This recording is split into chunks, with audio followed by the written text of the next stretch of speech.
system to deploy. So if you are regarding the 5G system architecture, you can see that you have two different planes, one for the user plane and one for the control plane. So we have a clear separation where the control plane is able to monitor and control the user plane. But this was inherited from the 4G core network, so it was not so new. In the user plane, we are still reusing a protocol called GTP, used to encapsulate the user traffic. And this one was already used, obviously it was enhanced, but it was already used in a 3G and 4G core network. And regarding the interaction between the terminal, what we call user equipment, UE, and so the interaction with the core network, we are reusing something that was already defined for 4G. So this part was not totally new, but in the control plane it was a total change because we have defined a brand new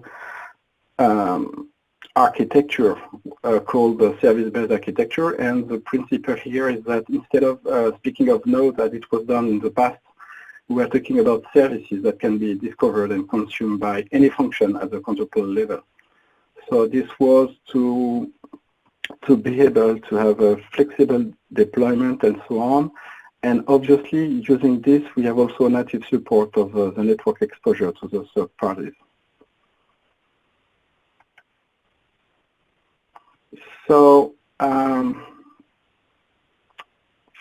so as I said, for the core, for CT, Release 15 was a major achievement because with the introduction of the service-based architecture, the aim was to provide a flexible platform that can be virtualized, cloud-friendly, and the notion of programmability, stateless scalability, were taking into account, and the main idea was to ease the introduction of any new feature or services in the future. So the idea was not to rebuild everything each time we introduce a new service, but just to be able to extend easily the common framework and rapidly.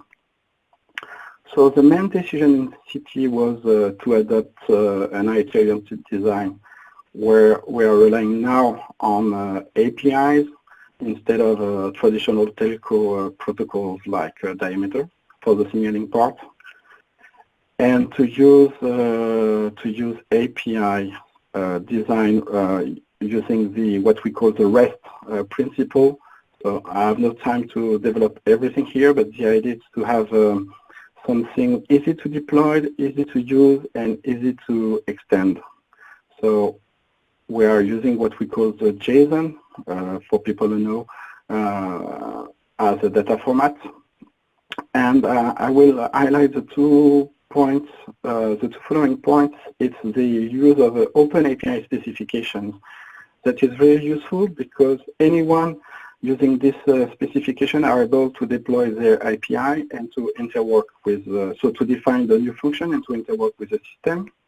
And we have also standardized a versioning mechanism that is really useful when you want to easily integrate new services, so produce new version of the API and to ensure interoperability. So this was a key achievement. It was not so easy. We took about 1 year to be able to define those principle and mechanism, but it was really useful because now it's really easy to extend and to introduce any new function in the network. Obviously, Release 15 was not limited to the service-based architecture because we have, of course, so there is a need to maintain all the existing protocol used in 3G and 4G. So today it's mainly 4G because 3G is deeply frozen. But we add also the evolution of the 4G core network to be able to support 5G access networks. So it is a version of the 5G architecture called the non-standalone architecture. We have also defined interaction between the core network, the new core network, and IMS used for voice call. and supporting also some verticals requirements like mobile communication system for railways, and also northbound API to end-to-end services. And obviously, we have also extended, we have also enhanced some existing services like mission critical services, cellular IoT, V2X, that is vehicle to anything, so communication between vehicles and also between vehicles and the rest, etc. So it's not possible to be exhaustive in 20 minutes, but we have done a lot. But as I said, the main achievement in release 15 was the creation of the new service-based architecture and also related protocols based on APIs. So where we are now, so it is release 16, and for us in the release 16, the main idea was to build on the new capabilities that we have created for the release 15. So because of the versioning, because of all the mechanisms that we have introduced in the release 15, it was really easy to add new services. So for instance, we have new services for location services, steering of roaming, and some others.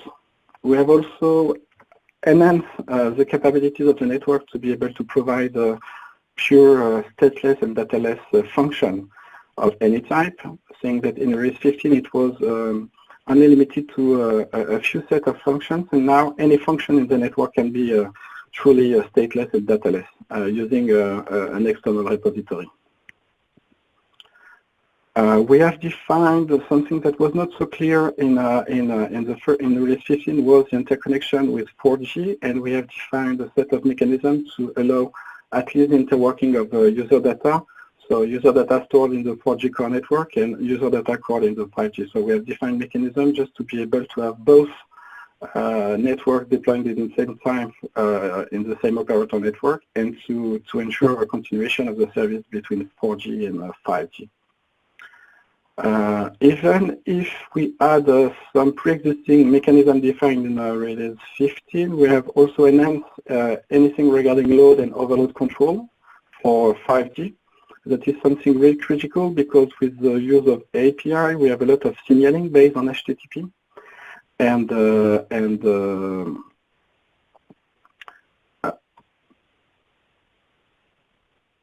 based on HTTP, yes, and sorry for that.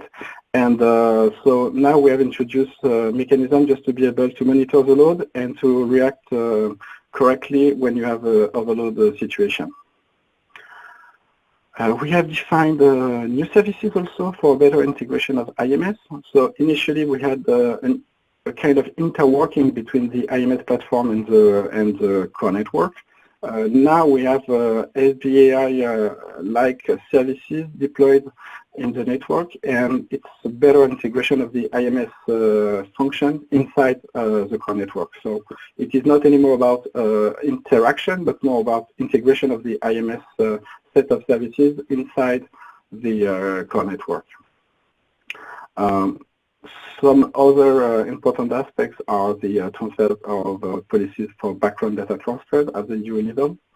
And we have also anything regarding interworking between NR, that is the normal name for the 5G technology, and UTRAN, that is the 4G radio access technology, to enable voice call continuity between 4G and 5G access.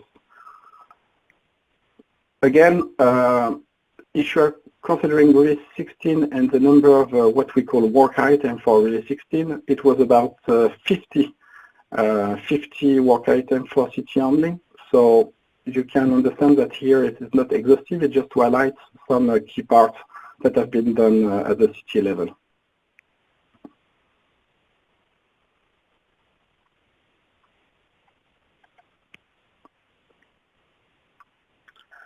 Now, in release 16, what we have also, it's even more support of to the verticals. So as I said, to the to support new industrial requirements.